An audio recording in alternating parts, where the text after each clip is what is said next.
Salut à toi et bienvenue dans cette nouvelle vidéo. Aujourd'hui je te propose de réaliser ce fauteuil. Il est joli, il est confortable, mais surtout il a été réalisé avec seulement 2 planches de coffrage, soit moins de 20 € de bois. Le fauteuil parfait pour l'été, c'est tout de suite, c'est sur Vis et Malin.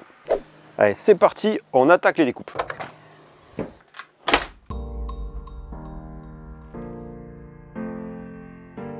On attaque les découpes. Oui, je sais, j'ai dit qu'il y avait seulement 2 planches de coffrage de nécessaire. Là, il y en a un petit peu plus, mais comme ce sont des planches qui sont de récupération, sur lesquelles il y a un petit peu de béton à certains endroits et aussi des zones qui sont très abîmées, il m'en a fallu un petit peu plus. Mais promis, quand j'ai fait la conception, seulement 2 planches de 4 mètres sont suffisantes. Pour la découpe, j'utilise ma scie circulaire, une équerre qui me guide pour me permettre de faire des coupes à 90 degrés. Bien sûr, le mètre, j'ai pris un crayon gras que j'ai piqué aux enfants pour pouvoir tracer exactement les zones de découpe. Et bien sûr, la fiche de débit que tu peux retrouver en téléchargement avec le plan.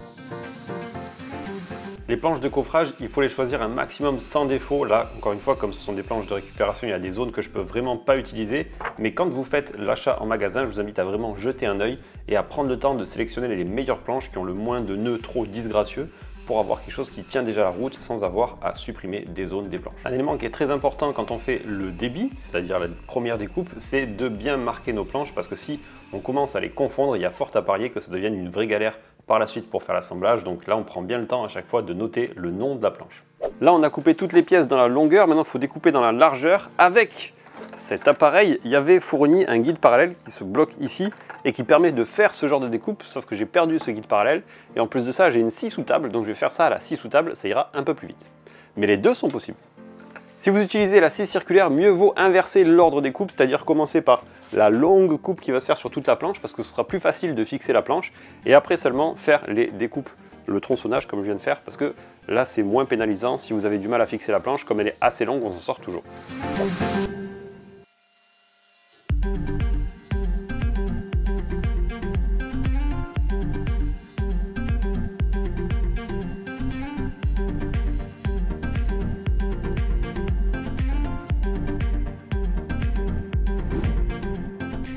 Ben voilà. Pour attraper une surface de planche, l'idéal c'est la raboteuse, et en vrai c'est ça que j'ai utilisé, mais on peut parfaitement utiliser du coup une ponceuse relativement abrasive avec un grain 80 pour enlever le plus gros. C'est plus long, mais ça marche quand même. Maintenant on va commencer à faire des trous, et pour ça je me suis fait un petit gabarit, je vous montre de plus près. Quoique non, j'allais oublier. Avant ça, il faudrait qu'on fasse un petit usinage. Pour tenir l'assise, il y a 2 écoles. Soit on va prendre les planchettes qui vont servir de latte et on les pose sur les traverses qui sont sur les côtés. Soit on va faire un petit usinage sur les traverses de manière à ce que les planches soient juste à l'intérieur et que ce soit un petit peu plus esthétique. Les deux fonctionnent, donc on peut sauter cette étape si vous n'avez pas de défonceuse, mais si vous en avez une, ce sera un petit peu plus joli.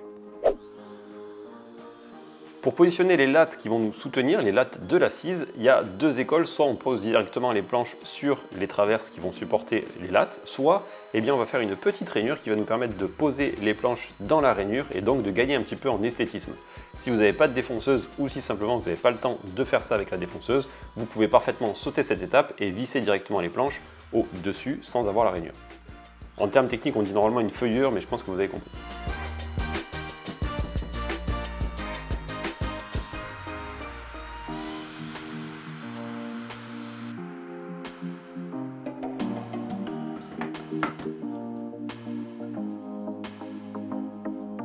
Maintenant, on va faire un certain nombre de trous pour positionner nos traverses, et pour ça, il va falloir qu'ils soient répétables, c'est-à-dire qu'à chaque fois, on les fasse au même endroit. Et pour gagner du temps, on va se faire un petit gabarit. Donc là, j'ai pris 2 chutes de bois qu'on a découpées tout à l'heure, et je vais venir faire 2 pré-trous. Comme ça, j'aurai juste à déplacer mon gabarit, refaire les trous à chaque fois, et comme ça, je suis sûr qu'ils soient exactement au même endroit, et donc qu'on soit parfaitement aligné. En plus, ça va me faire gagner beaucoup de temps, donc les 10 minutes que je vais passer à faire le gabarit, ils seront largement rentabilisés pour le perçage de l'ensemble. Là, j'utilise l'espace qui est sur le plan, c'est-à-dire 50 mm entre chacune des lattes. D'ailleurs, le plan, vous l'avez dans la description. Et c'est parti.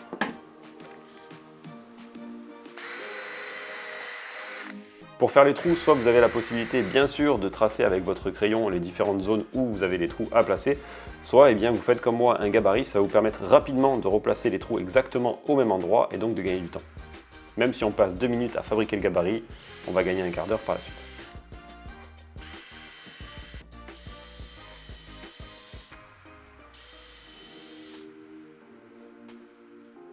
On passe maintenant à l'assemblage. C'est important de bien sélectionner les pièces. Donc pour ça, je vous invite à conserver le marquage que vous avez fait au début quand vous avez fait les découpes, mais aussi éventuellement à vous référer au plan pour regarder quelle planche, de quelle taille, va à quel endroit pour éviter les erreurs.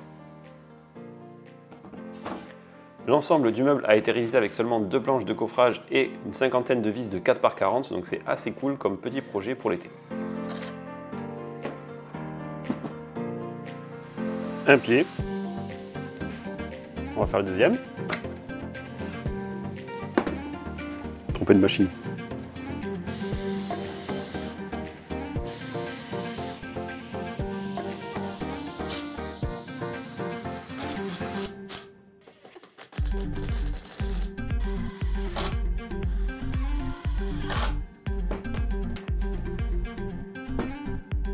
Et de 2. Maintenant on passe à l'assemblage des différents éléments ensemble. Donc là je vais d'abord mettre un serre-joint pour bien tout tenir et ensuite je visse.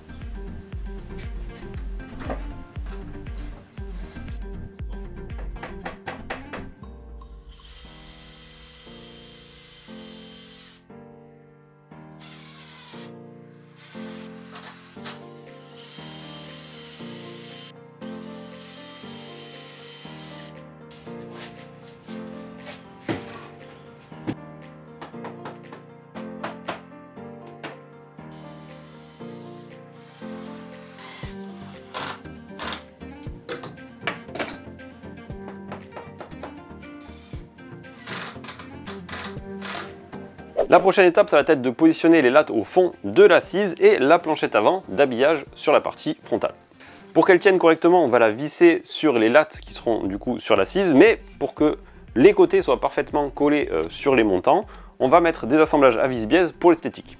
Moi j'utilise celui-ci, mais n'importe quel système d'assemblage à vis-biaise reste fonctionnel. L'avantage de celui-là, c'est que quand on positionne la planchette, on a juste à verrouiller et c'est gagné. Petite parenthèse, là c'est assez important de choisir la plus belle face sur l'avant, donc essayez de vous posez la question, quel est le côté le plus sympa? Pour moi, c'est pas super facile parce qu'il n'y a aucun côté qui est vraiment sympa, mais on verra à la fin qu'est-ce que ça donne.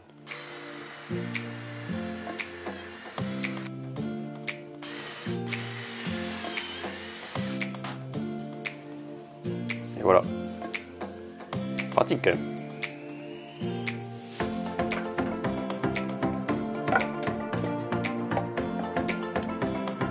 Pour fixer les lattes du bas, on va mettre une seule vis, il n'y aura pas besoin de plus puisqu'elles sont appuyées sur les planches qui sont sur les côtés. Et deuxième point qui est assez important, c'est qu'on va vérifier les diagonales pour que l'ensemble soit rectangulaire. Comme ça, ce sera bien fini.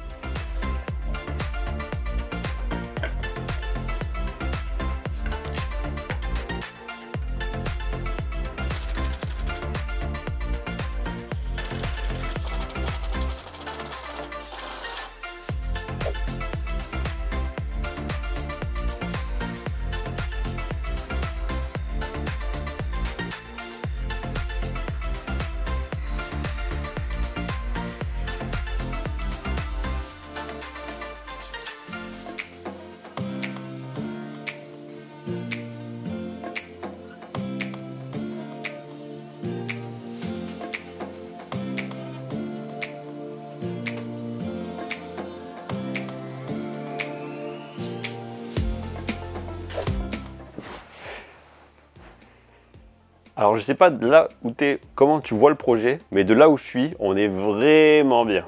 Alors avant de vous parler du ressenti, je voulais faire un petit point technique, c'est que les planches de coffrage que j'ai pris, qui étaient vendues pour du 27 mm, ne font pas en fait 27 mm, et la conséquence c'est qu'il y a plein de petites zones où ça dépasse un petit peu, donc par là par exemple, et c'est pas trop grave, parce qu'en fait ce qui se passe c'est que là le coussin avance un tout petit peu par rapport du coup à la planche de bois, et c'est pas désagréable, ça fait qu'on la touche pas, donc ça c'est quand même pas mal. Et au niveau de l'assise, j'avais un peu peur le fait que le dossier soit parfaitement rigide, qu'on soit pas trop bien dessus, mais en fait avec, on va dire, l'appui naturel qu'on va avoir sur le coussin, ben, on est calé, mais vraiment calé. Niveau finition, comme c'est un produit qui va aller à l'extérieur, l'idéal c'est vraiment de mettre un vernis qui est traité pour les UV, histoire de ne pas avoir à repasser dessus tous les ans, mais c'est parfaitement possible de le huiler, et ça tiendra aussi 1 ou 2 ans, et tous les 1 ou 2 ans, il faudra repasser un coup d'huile. Comme d'habitude, si tu veux faire ce projet, sache que les plans sont gratuits et sont dans la description. Et si la vidéo t'a plu, pense à t'abonner à la chaîne et à lâcher un gros pouce bleu pour nous encourager à en faire d'autres. Les coussins, c'est du 62 par 62 pour la partie assise et le dossier il fait 62 par 42. C'est des dimensions que vous allez pouvoir retrouver dans des magasins où on a directement les coussins qui sont disponibles avec les housses. Maintenant, si bien sûr vous avez la possibilité de les faire vous-même, c'est vraiment l'idéal et ça vous coûtera encore moins cher. Merci de faire partie des gens qui ont décidé de faire des choses de leurs mains. Je vous dis à très vite pour un prochain projet. Amusez-vous bien. Ciao, ciao!